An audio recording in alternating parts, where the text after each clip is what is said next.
ndabashimire mwese niba mufise akajambo ka nyuma ijwi ry'abacikacumu ryagira rirangiza iki kiganiro mugabo murafise akajambo ka nyuma nko gusezera canke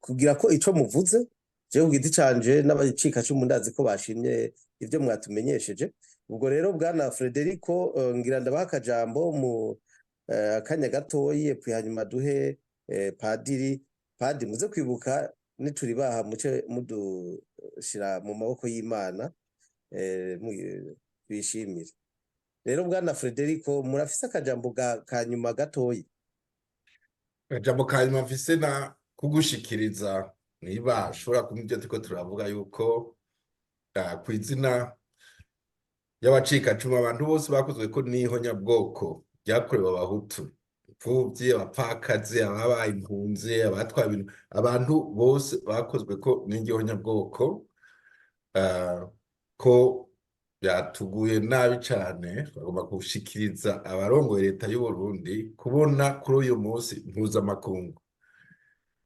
basaba kwibuka n'izo ngo bene abo bantu bageseye gutyo u Burundi akaba ari bwo bwonyene butatoye no kuvuga akajambo na kamwe kandi bafise n'ubuserukizi mu nama mpuzamakungu ya ONU bakaba bafiseyo n'umuntu nawe nyene se wiwe ahamye mu gipfuriro ivyo bintu twagomba bimenye yuko vyerekana neza yuko leta y'u Burundi irahonyanga agateka kazina muntu kuko urinze utubahiriza cane cane abababajwe mu gihugu cabo kandi ari bo bakwiye intara zose z'u Burundi amakomine yose y'u Burundi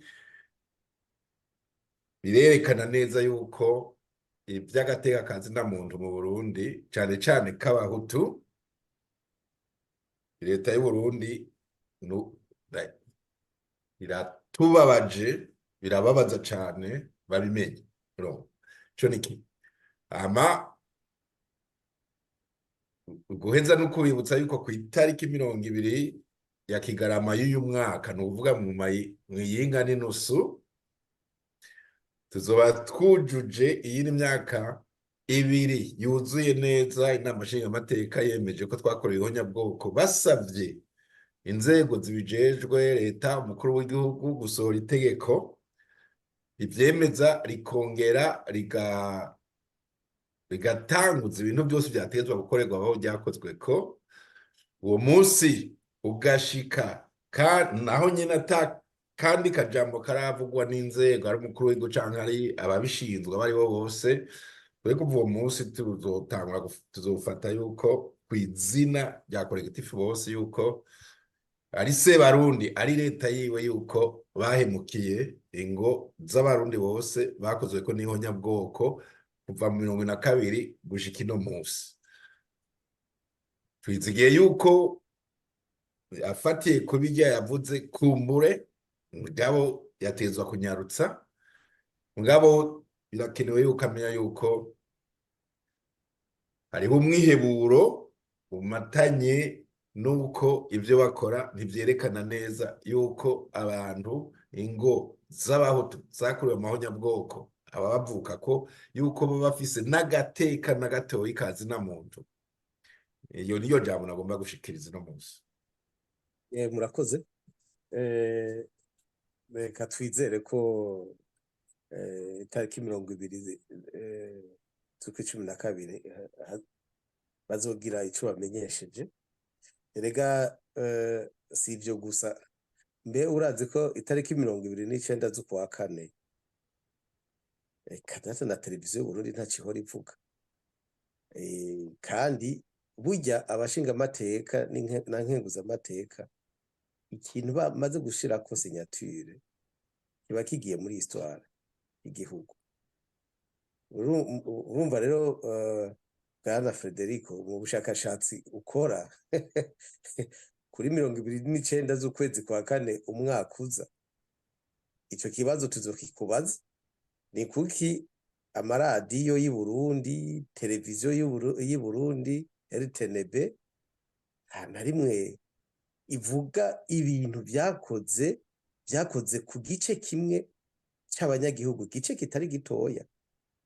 Baba bakwiye kubivuga bakavuga ati twifashishije ibyo twabonye abadepite bashinga amateka bashikirijwe na Severe, uyu munsi turibuka ko hari igice kimwe c'abanyagihugu abahutu bishwe bazira uko bavutse. Ubwo rero murumva ko nk'umushakashatsi akazi muracafise karacari kenshi no kubandanya mushakashaka mu gihe Imana ikibatije ubuzima. Hanyuma rero ubwo kuri mwebwe nagasaga, reka tugende kwa patiri nawe agira akajambo ashikirije aca dushira imbere y'Imana. Murakoze. nagira ngaruke kuri iri jambo rikomeye cyane. Murabona ihonyabwoko ni ikintu kidasanzwe, ntabwo byabaye mu bihugu byose by'isi. Kugeza ubu ibihugu bemeza ko byabaye ni ibyo bakoreye abayahudi hano mu Buraya, mu bihugu by'i Buraya, ni ibyo bakoreye abatutsi mu Rwanda. Abarmeniye batanguye kubemera, ariko nabyo leta iracyaziritse. Hakaba rero les Indiens, bamwe batanguye kujya babyemera ati noneho turabyemeye. Ni ibintu rero bitaba cyane mu Burundi, ngo twe ntabwo byabaye, ngo sibyo, ukabyiyibagiza ukagerageza kubyibagira. Ibyo babyita amnesi. Iyo habaye jenoside, ibintu bikunda kuba cyane ni ibyo bita amnesi na negationisme.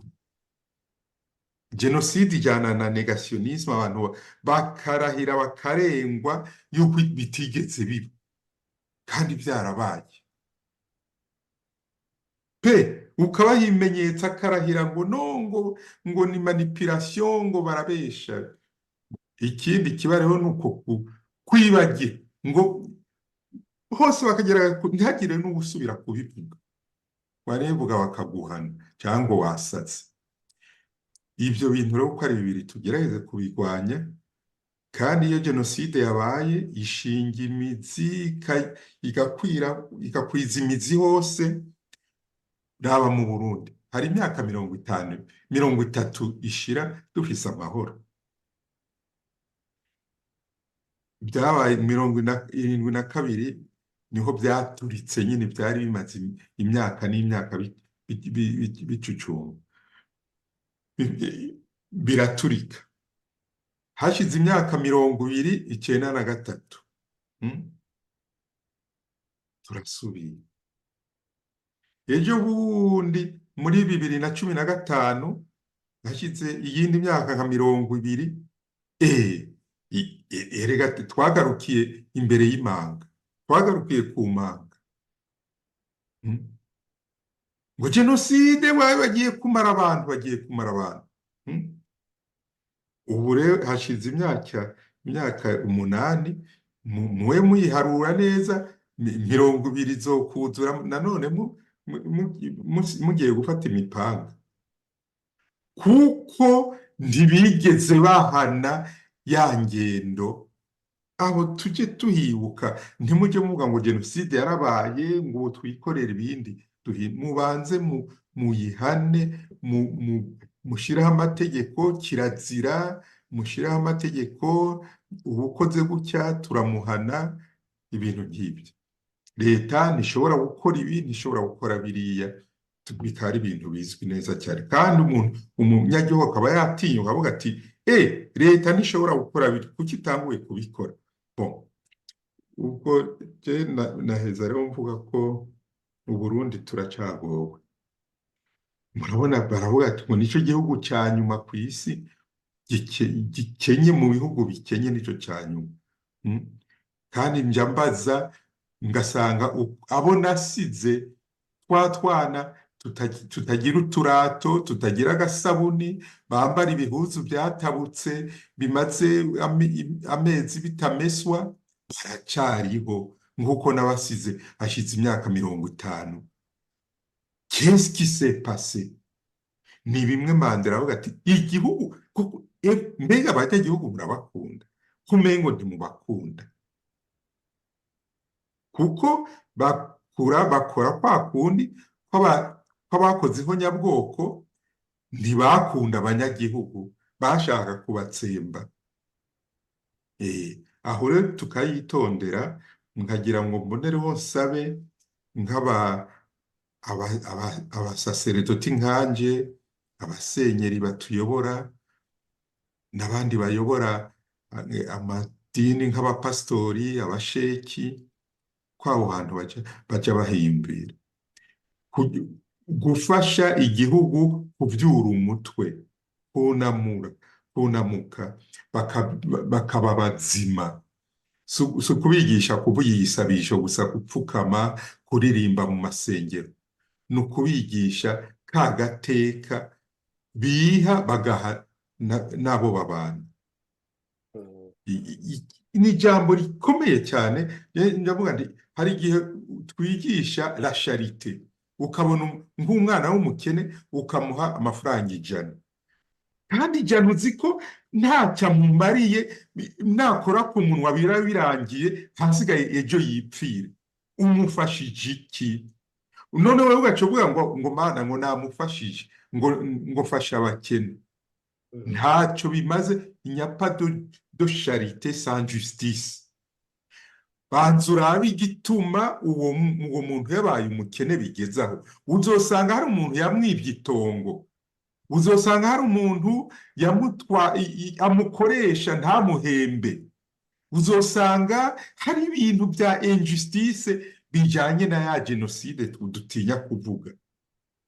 Ubwo rero nibyo nasaba abasaseredoti baje bibutsa abantu la justice.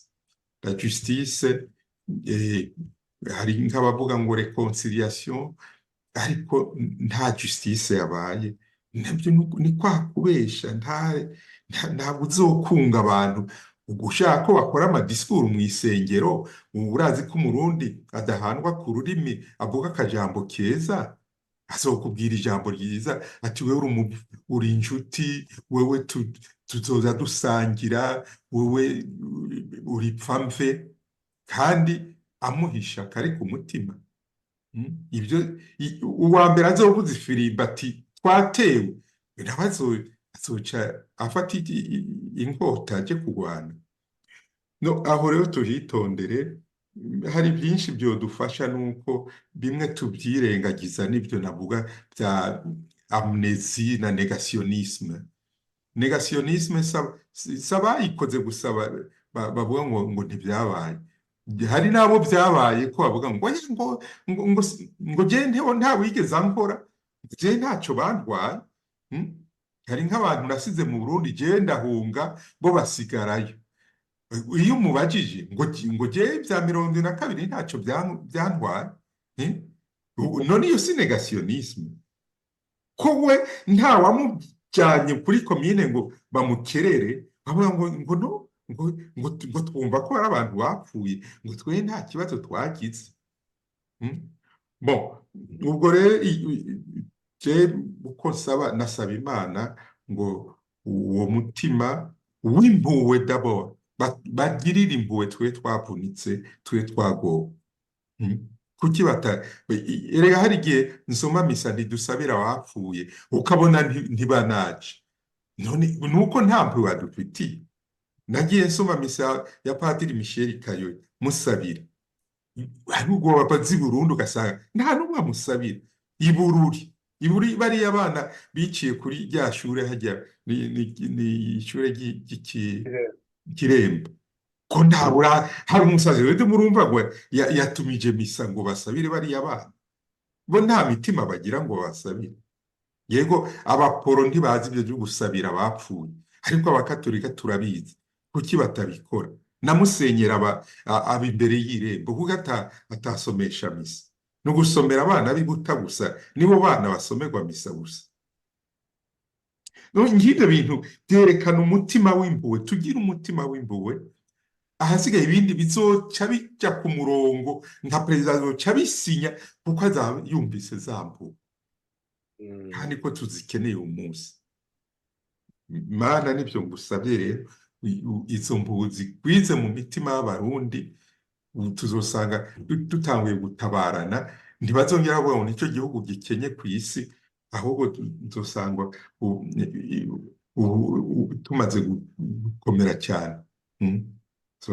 Burya gutunga ugatunganirwa ni uko uba uri mu bantu bakubona neza nabo bikabaryohera. nawe umurundi iyo atanguye gutunga cyane abandi bacamwanga cyangwa iyo akenye ntiwongera kumuraba. Nicyo gisabisho cyanjye rero. Murakoze. murakoze rero mwese ko ntabwo namenye ko twageze mu gisabisho. Murakoze. Ubwo rero nakagaruka ku ijwi ry'abacikacumu. Hari igihe twabakenera ku itariki 20 z'ukwa12 nibishika muzo tugamburukire kuko nta bandi dufise bazi ibibazo by'abacikacumu atari mwebwe. Ubwo rero murakoze. Mugire ukwezi kwa 12 kwiza, dukomeze dusabe Imana turabe ko itariki 20 z'ukwa12 tuzaba twujuje imyaka 2 batwemereye ko turabacikacumu. Turako Imana izohadushikana, turabe ko Imana izodukorera ibitangaza, hagasohoka itegeko riduhagarikira. Murakoze. Bye.